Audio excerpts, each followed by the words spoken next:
holati yaxshi. Mana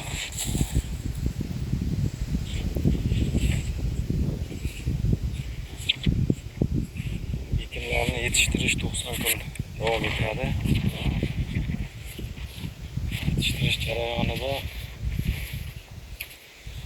sug'oriladi, tabiiy va mineral o'g'itlar bilan oziqlantiriladi.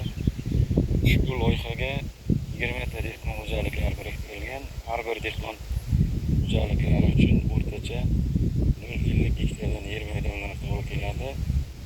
Loyihani samarali amalga oshirish uchun lider tadbirkor Trend omad emchishi biriktirilgan.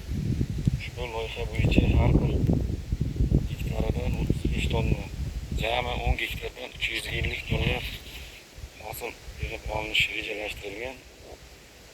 Mazkur ekin yig'ishtirib olingandan so'ng ikkinchi ekinga ham yuqori daromadli ekin ekish